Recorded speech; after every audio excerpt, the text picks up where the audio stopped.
Maristela Melo Santos Taqueda. Nasci em uma cidade pequena do interior do estado de Sergipe, chamada Pacatuba.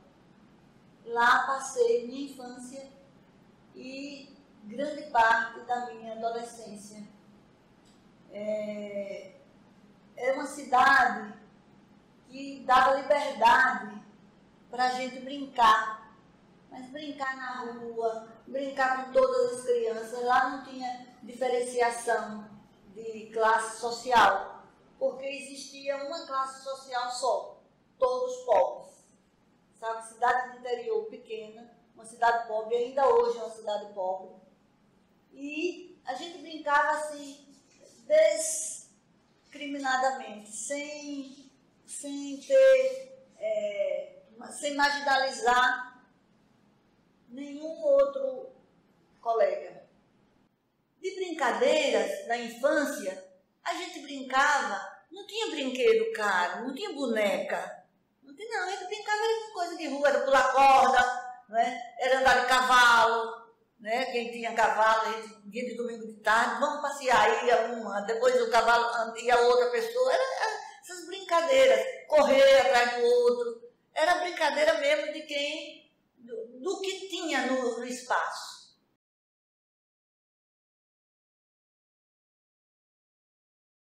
Era uma escola única, né? Uma professora, que hoje eu gosto de ser professora, porque aprendi com ela. Era uma sala só, com alunos da cartilha até o 4º ano primário. Então, ela tinha uma facilidade de dominar toda a sala, dando trabalhos a gente, aos mais adiantados. Então, primeiro ano tomava a lição de cartilha, segundo ano tomava a lição de primeiro, corrigia a conta, fazia tudo. E terceiro e quarto ficava livre para estudar, para fazer os deveres, porque como a maioria dos pais eram analfabetos, tudo tinha que ser aprendido ali na sala de aula. E a gente ajudava muito para poder, nos anos mais adiantados, a gente ter o apoio da professora nos ensinando. Ela não perdia muito tempo com cartilha, com o primeiro ano, com o segundo, tá entendendo?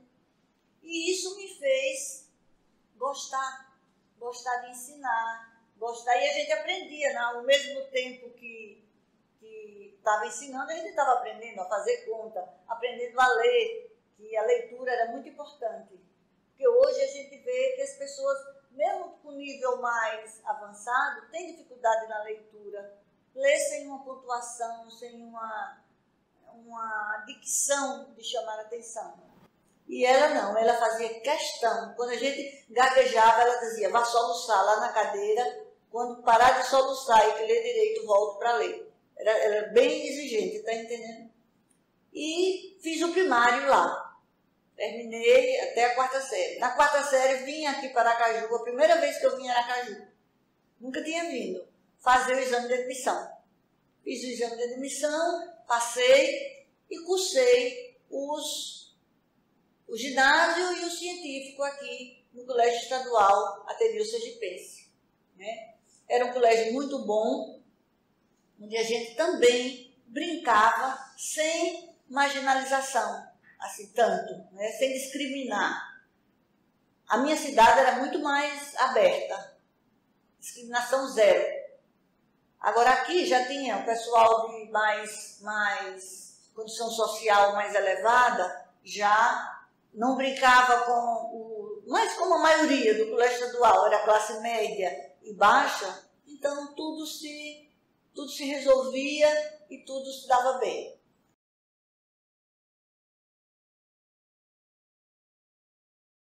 No terceiro ano científico, o colégio separava as turmas.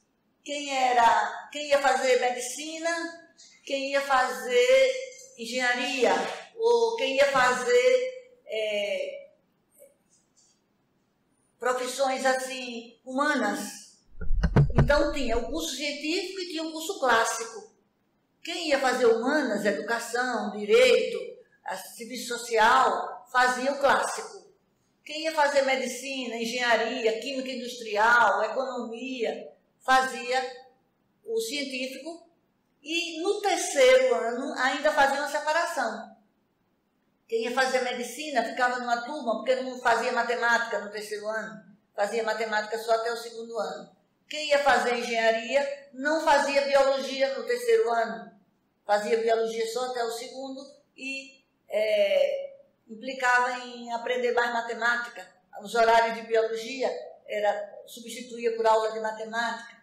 Então isso ajudava muito a fazer, né?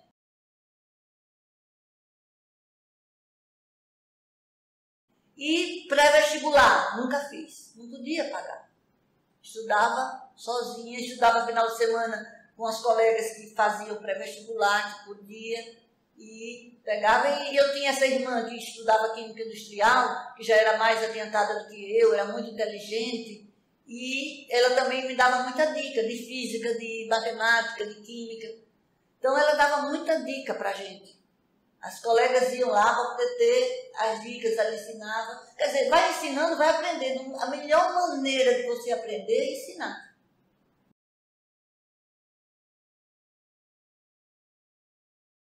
Nessa época aqui, já tinha faculdade de medicina, só que era particular. E eu toda a vida quis fazer medicina. E a gente só podia ir para a faculdade gratuita. Aí eu não ia, eu ia fazer química industrial. Eu ficava assim.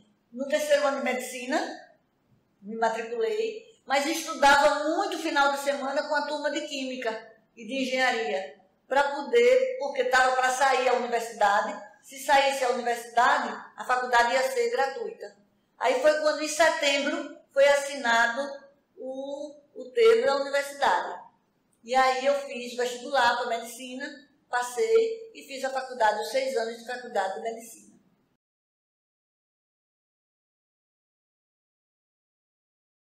A minha opção por medicina era porque eu desejava toda a vida, tive muita vontade de servir. Servir as pessoas, ajudar. Eu acho porque eu passava na infância e na adolescência essa vivência com a necessidade.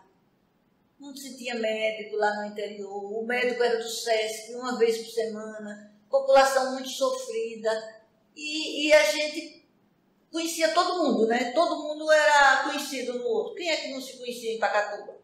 Todo mundo se conhecia. E eu fiz, desde adolescente, que eu disse, eu vou fazer medicina, porque pelo menos eu posso ajudar a quem precisar de mim, a orientar, fazer todas as possibilidades, não porque você faz uma especialidade só, mas pelo menos orientar esse povo, que graças a Deus ainda hoje eu faço. Eles vêm, eles telefonam para mim, eles têm acesso, e vêm, eu ajudo.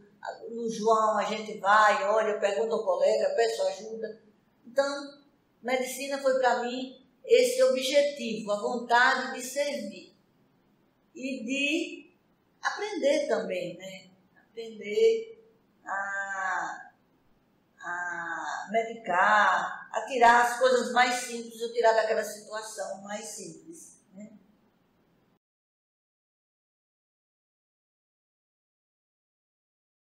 A minha lembrança maior da minha escola primária era essa administração da professora. Era a capacidade dela de coordenar 70 alunos. Tinha alunos que levavam o banquinho porque não tinha cadeira na escola que desce.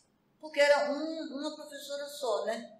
Então, isso me deixava assim. Eu, criança, não interpretava, mas depois que eu fui crescendo e fui vendo o valor que é para ensinar, porque depois eu ensinei banca. E com as colegas, a minha vida era estudar. Lá em casa, na sala, ao invés de ter um quadro, tinha um quadro negro para poder a gente... Porque era casa só de estudante. Estudava lá em casa, tanto os meus colegas, como os colegas de minha irmã mais velha de química industrial. E tudo acontecia na mais perfeita ordem. Até hoje somos assim, amicíssimos.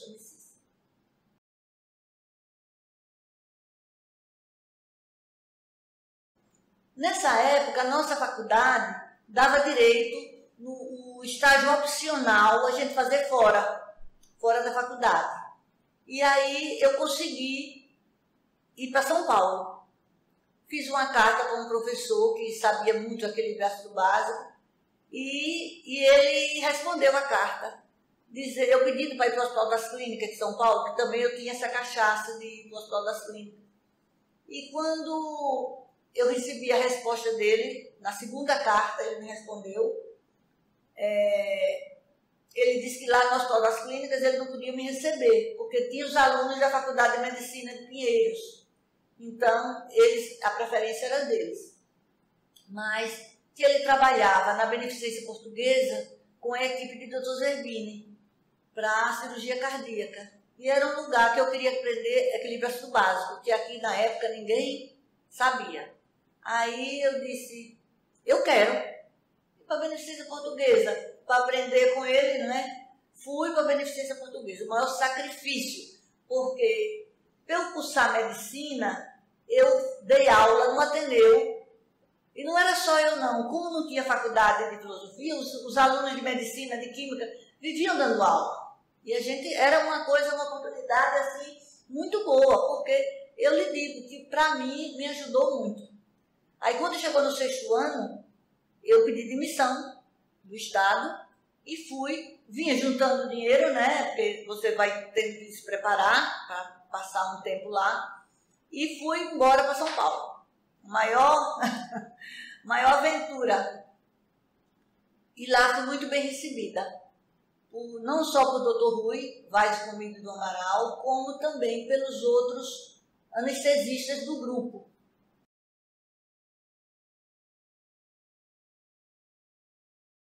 Eu já queria fazer anestesia nessa época, já tinha escolhido no 4º ano. Eu fiz opção por anestesia, por quê? Porque eu gostava muito de farmacologia.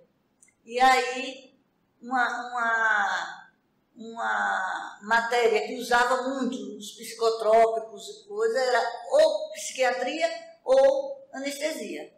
Eu fiz um estágio no Adalto Botelho, de psiquiatria, 2 anos lá, dando plantão. Mas o que me decepcionou da psiquiatria era os resultados negativos das doenças. Os pacientes não melhoram, não tem cura. Cada vez volta são reinternados. E isso me desestimulou. Então eu disse, eu vou partir para anestesia. Aí lá na Beneficência eu já acompanhava os anestesistas lá com o Dr. Rui e o Dr. Zerbini. Me dei muito bem esses 6 meses. Eu cheguei lá em junho e fiz o estágio até dezembro. Fui acolhida, eles não me pagavam um centavo de ajuda, mas eles me davam o almoço, me davam o carnê para eu almoçar no hospital todo dia, de segunda a sexta. Eu almoçava lá, porque a cirurgia começava meio-dia e ia até a hora que acabasse. Foi muito bom. Nesse período lá, eu tinha aquela ideia de ir para o Hospital das Clínicas. E comecei a estudar para fazer o concurso para residência no Hospital das Clínicas, que era muito difícil. Tinha conseguido uma residência no Rio de Janeiro, mas lá o hospital que eu consegui não tinha urgência. E para mim, não me interessava. Um anestesista que vai aprender anestesia sem fazer urgência, não sai legal. Aí fiz o concurso para a residência do Hospital das Clínicas. Passei muito bem localizada, graças a Deus, e fiz a residência lá no Hospital das Clínicas em 75, 76, saí em 77.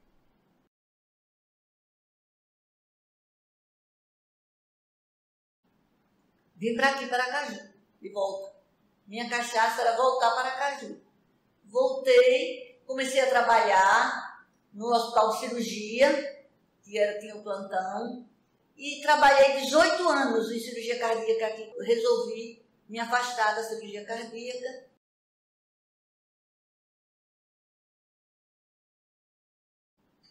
Depois da cirurgia cardíaca, eu já era professora, eu fiz concurso aqui.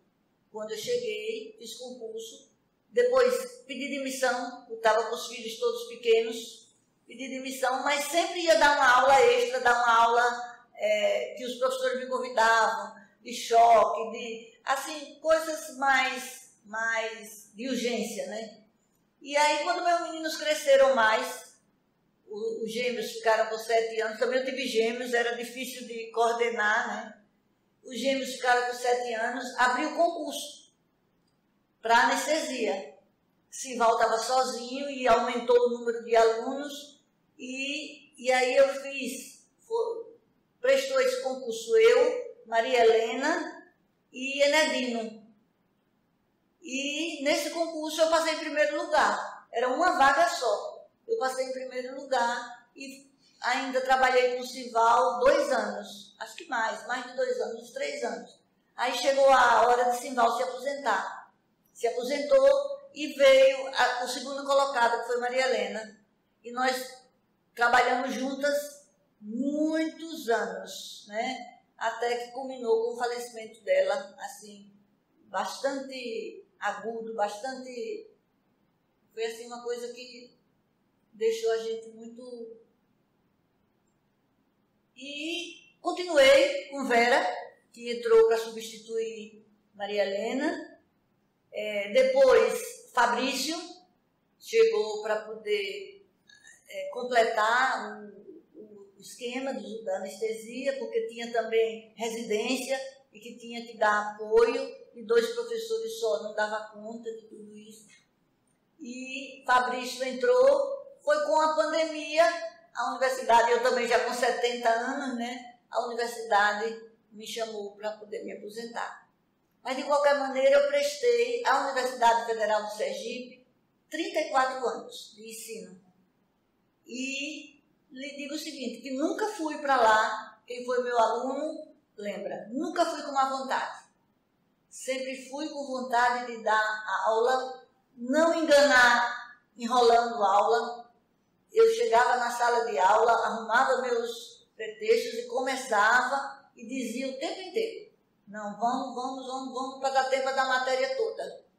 E o que eu programava naquele dia, fazia questão de fazer a matéria, só fazia a última prova depois que a matéria toda estava concluída. Tanto eu quanto Maria Helena. Maria Helena também tinha o mesmo pensamento que eu, era outra maneira de dar aula, né? Leninha tinha a sua peculiaridade e eu tinha a minha. Eu toda a vida fui muito assim, de chamar a atenção do aluno, querer que o aluno ficasse ali, não era aí, prestando atenção e tal. Leninha não, já era aquela mãezona, sabe como é que é? Mas ela dava aulas assim, maravilhosas, maravilhosas. Aulas de Leninha. Eu dizia, Leninha, se eu tivesse tempo, toda aula sua eu assistia. Ela dava risada e dizia, mas por que, Estela? Porque eu gosto do seu jeito de dar aula. Eu não tenho o seu jeito, mas ela fazia poesia na aula, não era, né? Era aquela coisa assim, eu não, eu era objetiva, eu chegava lá, não, é isso, assim, assim, assim, pronto.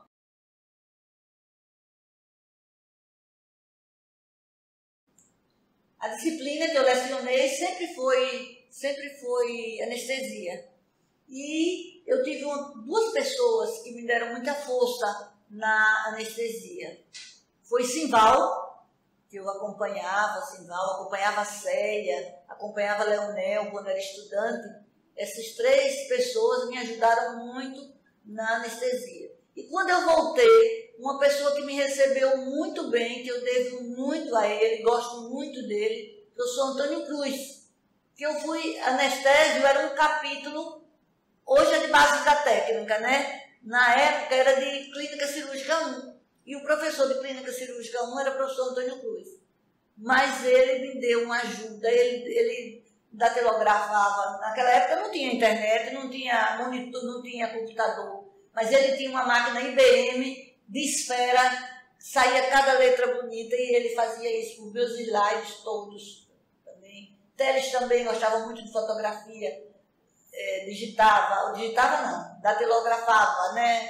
E também me ajudava bastante. Então eu tive, assim, toda a vida eu tive muita ajuda de outras pessoas, toda a vida. Então, isso faz mais eu ajudar a outras pessoas.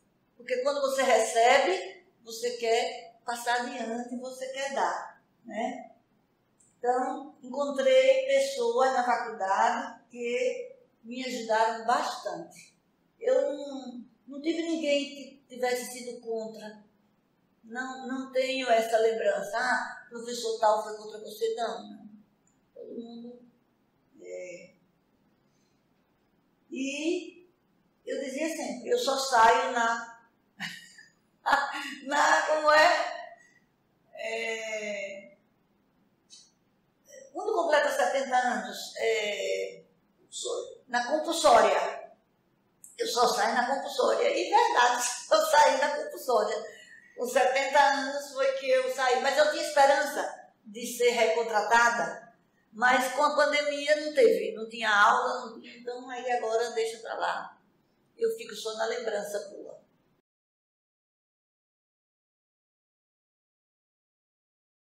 Exerci minha profissão aqui, de medicina, era professora, mas eu toda a vida fiz anestesia. Fiz anestesia no Hospital de Cirurgia, muitos anos.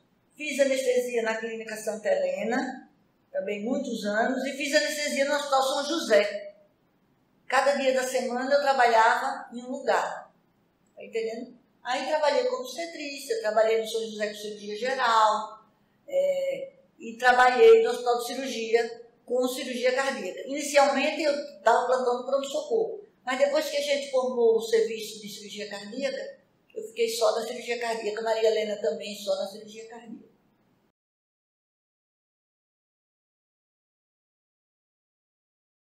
Ora, toda profissão você tem dificuldade, toda profissão.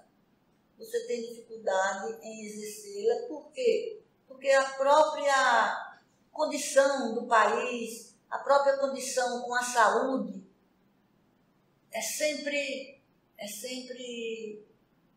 traumática. A começar pelos governantes que nunca dão valor à saúde. Quando você tem que restringir verbas, a primeira coisa que restringe é educação e saúde. Então a gente fica sempre naquele dilema, como fazer, vamos fazer, mas eu acho que em tudo é a vontade de acontecer, é a perseverança. Não, eu vou fazer, vamos em frente. Eu nunca perdi a esperança de fazer uma medicina melhor. Mesmo com poucos recursos, mas a gente pode cuidar bem do nosso paciente, a gente pode dar carinho, conversar, escutá-lo e humanizar mais. Foi quando, em 94, eu abri uma clínica pequena, né? Já com os recursos, já trabalhava bastante. Meu esposo também me deu muito apoio, que ele é engenheiro civil, engenheiro mecânico. E nós construímos uma casa pequena. Compramos um terreno aí na Avenida da Explosão e construímos uma clínica pequena com 6 leitos. E comecei a fazer pequenas cirurgias, pequenos procedimentos lá. E deu certo. Deu certo. Trabalhei muito lá, de 94 até novembro de 2015. Quando foi em outubro de 2015, nós mudamos. Aí comprei esse terreno aqui e fiz esse hospital que não terminei ainda. Tudo com recursos de lá da Sempre Viva Unidade Cirúrgica. Aqui eu já fiz Sempre Viva Hospital e Maternidade. Então, 2015, outubro, 2016, 17, trabalhando. Quando foi 2018, eu tinha muita vontade de maternidade, que eu gostava muito de anestesia como obstetrícia, e montei a maternidade. Mas a minha maternidade é assim, a coisa mais linda, uma maternidade humanizada, tudo mais, eu não tive sorte. Os colegas não traziam os pacientes para cá, não, e a despesa era muito grande, porque pagava o plantão de anestesia, o plantão da pediatria, o plantão da UTIM e o plantão da obstetrícia. E a despesa era muito grande e eu tinha, assim, 2 partos por dia, ou então nenhum. E isso foi me tirando, né, o dinheiro que eu tinha junto, até que eu fiquei sem nada. Fui à falência. Aí fechei a maternidade. Chorei muito, porque não é fácil você sacrificar, fazer um investimento e depois você vê que não está dando certo. Eu digo, é melhor a gente retrair, fechar, tudo passou.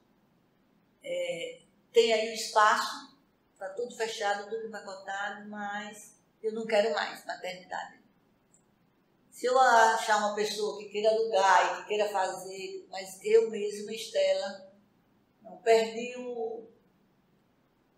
toda a alegria que eu tinha e que fiz uma maternidade assim, muito, mas muito boa. Quem visita vê a qualidade da maternidade. Voltei para a cirurgia, porque eu não fechei o centro cirúrgico, né? Para pequenos procedimentos até médio porte, a gente faz aqui muito bem. Aí retornei, né, para cirurgia geral e estou aqui hoje, graças a Deus, bem, já paguei minhas dívidas e tudo trabalhando. Meu lema é trabalhar, não fiquei devendo mais a ninguém, pedir desculpas porque demorei. Você não tem o dinheiro todo mês para pagar aquilo tudo, vai aos pouquinhos, mas a gente foi fazendo o planejamento e, graças a Deus, hoje eu só devo no banco, mas é uma dívida que já tinha sido tomada emprestado para 15 anos, então estou pagando isso aí com bastante folga, não estou mais naquele aperto.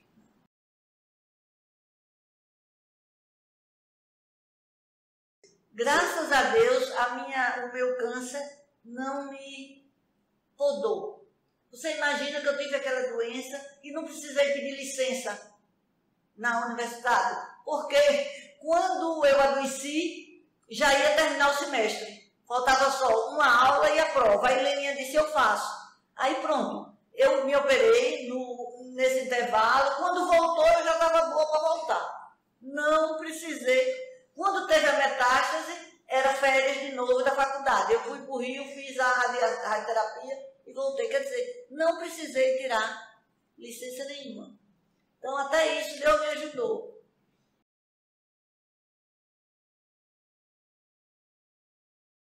Com certeza. Quando você pensa em medicina mesmo, não tem horário, não tem meu pé está doendo. Não. É chamado, vai e pronto. Agora, se você faz uma outra coisa que não... Eu estou falando eu como anestesista, viu? Que sou chamada a toda hora. Chega, tem uma urgência, chega um abdômen agudo, chega... Mesmo aqui sou chamada. É um sangramento, é um paciente que complicou no pós-operatório imediato. Então não tem hora. Então, isso eu acho que é sacerdócio, é você renunciar bastante. Meus filhos, muitas vezes, a gente estava com um programa para sair com eles, para ir com a praia, aí o telefone tocava, não tinha celular naquela época, mas tinha bip.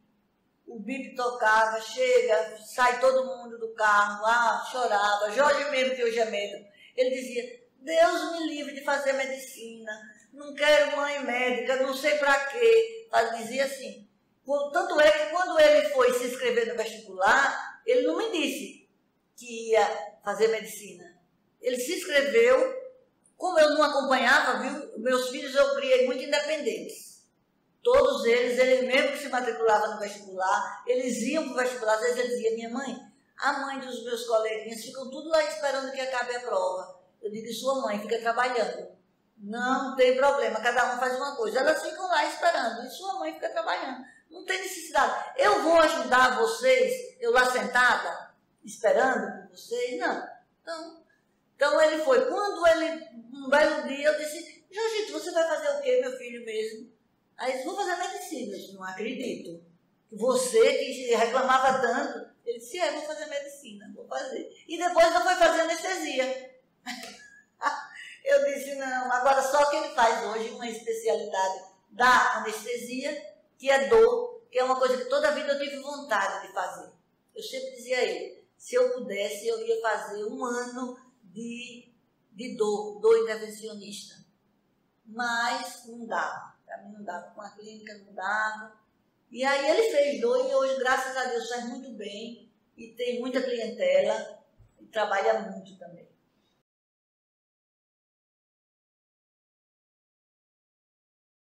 Oh, ele diz assim sempre, viu? As minhas funcionárias arrumam a sala para mim e arrumam a sala para ele. Aí, às vezes, ele entra na minha sala. Aí, essa sala está diferente. Essa sala é para anestesista velho. Diz bem assim, viu? Por quê? Porque não é cheio de bomba, cheio de não sei o quê, né? Aí ele diz assim, essa sala é de anestesista. Aí eu chego também e digo assim, olha, quando encrenca lá, ele tá vendo? As bombas encrencam, tudo no computador, né? Eu digo, tá vendo? Deixe sua mãe desacelerar, que mudar essa anestesia aqui para outra coisa. Tudo é uma experiência, viu? Tudo é uma vivência e que lhe deixa mais preparado, eu acho, que para a vida. Sempre é tempo de aprender. Eu ainda continuo aprendendo, Ida. Continuo aprendendo. Com essa tecnologia eu tive que aprender muita coisa que eu não sabia, que não era da minha época, que não era da minha geração.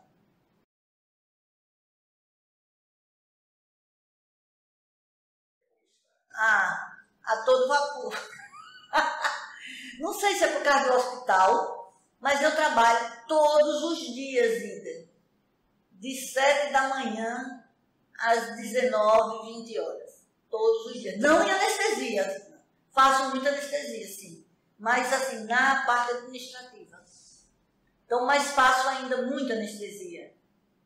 Praticamente todos os dias eu anestesio.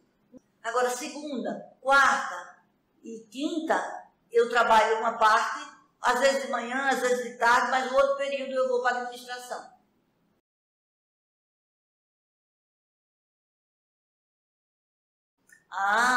Muito, mas muito. Eu acho que o grande fator de mudança foi o computador, foi a tecnologia, a internet, mudou tudo. Antes a gente estudava por livro, Ida.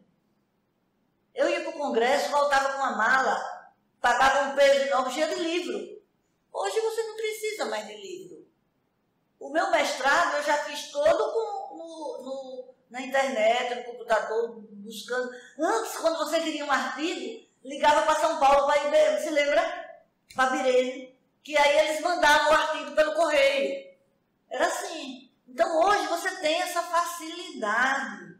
Hoje você quer preparar uma aula para amanhã, você consegue os artigos todos que você quer e pronto, e lê e pronto. Antigamente não. Você tinha que ter pelo menos uma semana para telefonar para lá, para mandar pelo correio. Então eu acho que foi muito, mas foi muito bom. Foi muito bom. Outra coisa, na medicina também, não existia monitor. Não existia monitor. Eu lembro que eu fazia anestesia para criança, com Antônio Cruz mesmo, com o Leonel, e eu ficava com o estetoscópio no ouvido. Eu lembro um tumor de Wilms que a gente fez, eu fiquei 4 horas com o estetoscópio no ouvido. Quando eu saí, a cabeça estava assim. Porque era o único monitor, era o estetoscópio precordial ou isofágico, que a gente botava uma sonda nasogástrica com um dedinho de luva, faz igual a um estetoscópio. Botava no estetoscópio, na borrachinha do estetoscópio, e botava no ouvido. Era assim que a gente fazia. E hoje não, hoje eu tenho um monitor, eu tenho CO2 do paciente, eu tenho frequência cardíaca, eu tenho pressão arterial, eu tenho tudo, é um conforto danado. É só olhar aqui, bota no som, se não tiver som, tem luz, o alarme áudio, o alarme visual, quer dizer, menina, é uma beleza. Graças a Deus, porque logo quando começou a monitorização, tinha um alarme e você podia desligar.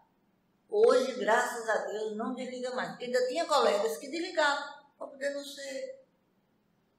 Hoje, o máximo que você pode fazer é baixar, mas baixa no volume que você escuta ainda. Está entendendo? Então, eu acho que foi um avanço muito grande e muito proveitoso para...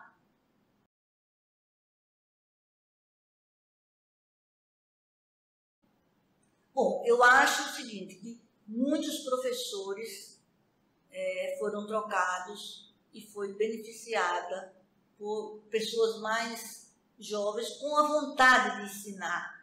Porque antes, quando a faculdade não tinha professor, então tinha gente que não queria ser professor, mas para ocupar aquela vaga ia.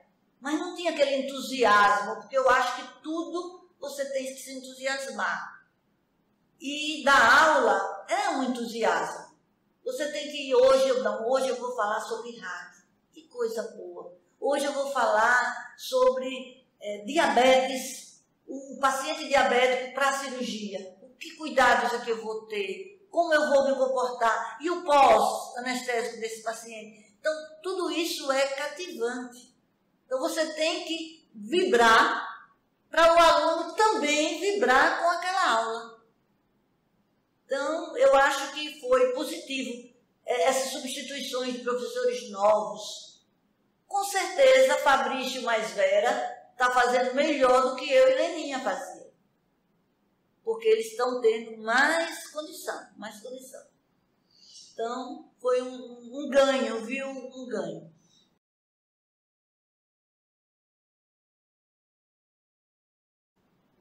Primeiro, estudar, de verdade. Segundo, humanizar. Não fazer aquela medicina distante, sem tempo de escutar o paciente, sem tempo de pensar. Isso não dá certo, não dá certo.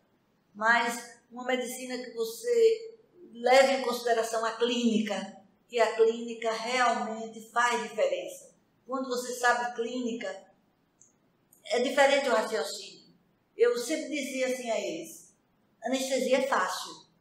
É fácil a especialidade, não é especialidade difícil. É você saber farmacologia, agora, é muito abrangente. Por quê? Porque você não vai fazer anestesia só do pé. Você faz anestesia no pé. Você faz anestesia no quadril. Você faz anestesia para crânio. Você faz anestesia para coração. Você faz anestesia para rim. Você faz anestesia para o olho. Cada órgão desse tem uma fisiologia. E o anestesista tem que saber. Eu tenho que saber a fisiologia do crânio, do cérebro, para poder fazer uma boa anestesia. Eu tenho que saber a fisiologia do coração, para poder fazer uma válvula, para poder fazer uma coronária, fazer uma CIV, uma CIA. Tudo você precisa. Então, a anestesia passa a ser uma especialidade difícil quando você encara dessa maneira. Eu vou fazer conhecendo a fisiopatologia daquele paciente. Agora, se você vai fazer só injetando droga, sem deu certo, deu, não deu, então aí é fácil. Então, eu digo assim, estudar para ser conhecedor da técnica e humanizar, você ter aquela empatia com o seu paciente. Ele fica por demais agradecido.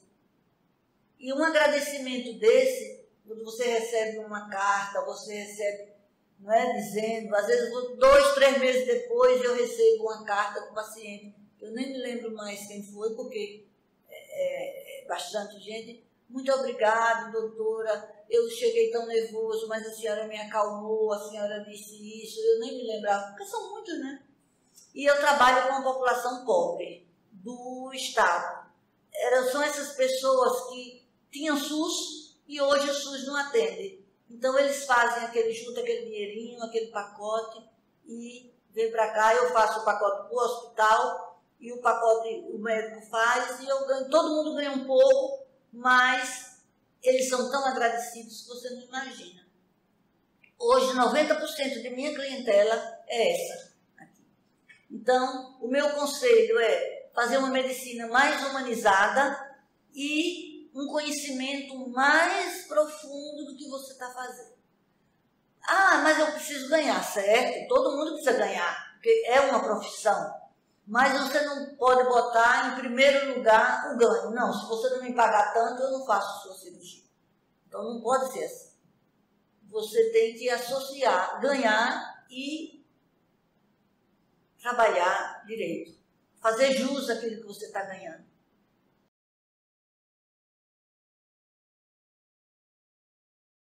Não, eu quero lhe agradecer essa oportunidade. Eu fiquei muito feliz quando você me fez o convite. Falar de faculdade, falar de ensino, falar de medicina é uma coisa que sempre me deixa o astral elevado. Então, eu amo ensinar, ainda hoje. Eu pego os técnicos de enfermagem aqui e ensino, e dou aula, e vou. Por quê? Porque está dentro de mim transmitir o que eu sei. Então, eu agradeço a você e lhe parabenizo por essa iniciativa de fazer isso com os professores. Você foi muito feliz nessa escolha, viu? Deus lhe abençoe e que continue sempre assim, tá?